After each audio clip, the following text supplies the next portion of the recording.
ধরেন হঠাৎ করে আপনি রাত 12টার পরে নির্জন রাস্তা দিয়ে একটা গাছতলা দিয়ে যাচ্ছেন, অকস্মাতে আপনাকে পেছন থেকে কেউ আপনার নাম ধরে ডাক দিল, তখন আপনি কি করবেন? এভরিওয়ান, সবাই কেমন আছেন? আশা করি সবাই ভালো আছেন।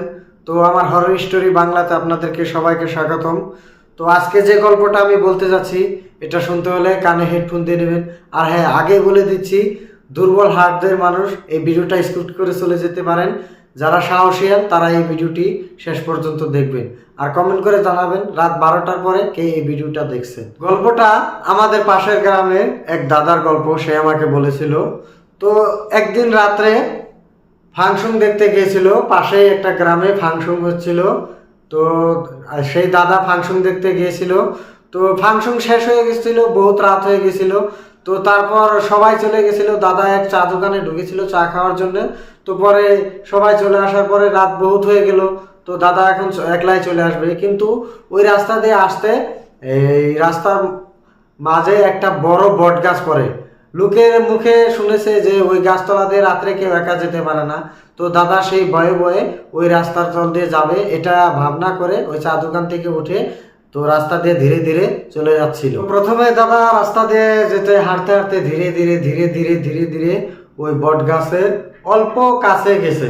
তো তখনই ওইখান দিয়ে একটা কেমন হালকা একটা বাতাস, এই ধরেন মানুষ যখন না থাকে তখন যে এরকম একটা বাতাস আসে, গরম অল্প ঠান্ডা, ওই রকম একটা বাতাস চলে এলো। দাদা ভাবলো যে গাছের তলে আসছি, তো সেজন্য এবার বাতাস এসেছে। কিন্তু এইখান থেকেই শুরু হয়ে গেল আমার। দেখেন, এই যে গল্প বলতে গিয়ে শরীরের পশম দাঁড়িয়ে যাচ্ছে, আমার তো সেই ভয় হচ্ছে। তো পরে দাদা যখন ওই গাছের অল্প কাছে গেল, ওই গাছের নিচের দিকে একটা নাম ধরে ডাক দিল, এই দেখেন আমার শরীরের পশম দাঁড়িয়ে যাচ্ছে। তো দাদা পরে ভাবেছে যে ফাংশন থেকে আসছে, ওই সাথে লোকগুলো বানানো রয়েছে, তো সেজন্য দাদা ওখানে একটু দাঁড়ালো। প্রথমে ভয় করলো না, কিন্তু তারপর যখন অল্প ধীরে ধীরে এগিয়ে যেতে লাগলো, তখনই ওই যখন বটগাছ সই একদম থিও সোজা হয়ে দাঁড়ালো, তখনই ওই বটগাছের উপর থেকে আওয়াজ আসছে, শুনছি তুই নাকি একলা একলা বাড়িতে যাচ্ছিস, তোর বুঝি ভয় হয় না, তোর মরণের ভয় নাই? তো দাদা এই কথাটা শুনে দাদা থমকে দাঁড়ায়, একদম কি হয়ে গেল, এদিক ওদিক করে কারোর ছবি না দেখে, মানুষের কোনো চিহ্ন না দেখে দাদা ধীরে ধীরে হাঁটতে লাগলো। যখন ধীরে ধীরে হাঁটতে লাগলো, তখন আবার পেছন থেকে ডাক শুরু করলো, এই তুই চলে যাচ্ছিস কেন? দাঁড়া, আমি তোর সঙ্গে যাব। যখন এই বলে ডাকা শুরু করলো, তখন দাদা অল্প স্পিড করলো। হাঁটা স্পিড করতে করতে ধীরে ধীরে চলে গেল, হাঁটা স্পিড করে এগিয়ে যেতে লাগলো।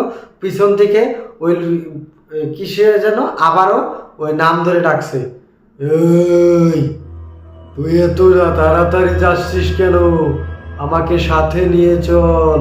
তো এভাবে বলার পরে ওই দাদা আরো কিছু না ভেবে বাড়ির দিকে এমন একটা দৌড় মারলো, এক দৌড় যত স্পিড দেয়, ওই পিছনে থাকা ওই অদ্ভুত প্রাণীটাও তার পিছনে পিছনে বহুত স্পিড ধরে ধরে তাকে ফলো করে যাচ্ছে।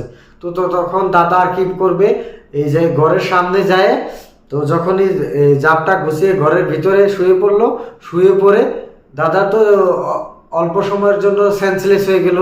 তো তারপরে দেখুন ওই এই অদ্ভুত প্রাণী, অদ্ভুত ছায়াটা ঘরের সামনে এসে তো দাদাকে বলছে, সাহস থাকে তুই জাপ গুছা, তোর ঘরে আমি শুভ, তোকে আমি নিয়ে যাব। তো এইরকম বলার পরে দাদা তো জাপ গুছালো না, কিন্তু ওই জাপের মধ্যে বড় জোরে জোরে আছর মারছে জাপ গুছানোর জন্য। তো পরে দাদা অজ্ঞান হয়ে শুয়েছিল। সকালে যখন দাদা চৈতন্য পেয়ে গ্রামের লোকদেরকে বলতে লাগলো, যে আমাদের গ্রামের লোকদেরকে বলতে লাগলো যে ওই দিকে কেউ এই রাত্রে 12টার পরে ওই দিক দিয়ে কেউ একা আসতে মানা করে দিল দাদা। আমাকেও মানা করে দিয়েছে দাদা পরে। তো আমি এখন পর্যন্ত ওই দিকে যাওয়ার সাহস পাইনি। আপনারা কি যেতে পারবেন ওই দিক দিয়ে একা রাত 12টার পরে? যেতে যদি পারেন তাহলে কমেন্ট করে জানাবেন। তো হ্যাঁ, আরেকটা কথা, এই ভিডিওটাকে রাত 12টার পরে দেখছেন, কে সাহসিয়াল বেশি একটু কমেন্ট করে জানাবেন, এবং ভিডিওটা কেমন লাগলো কমেন্ট করে জানাবেন। ভিডিওটা ভালো লাগলে একটা লাইক করে দিবেন, এবং আমার নতুন ভিডিও দেখতে চাইলে চ্যানেলটি সাবস্ক্রাইব করে পাশে থাকা বেল আইকনে প্রেস করে দিবেন, যাতে নতুন ভিডিও আপলোড দিলে সরাসরি আপনাদের সম্মুখে যেতে পারে। ধন্যবাদ ভিডিওটি শেষ পর্যন্ত দেখার জন্য।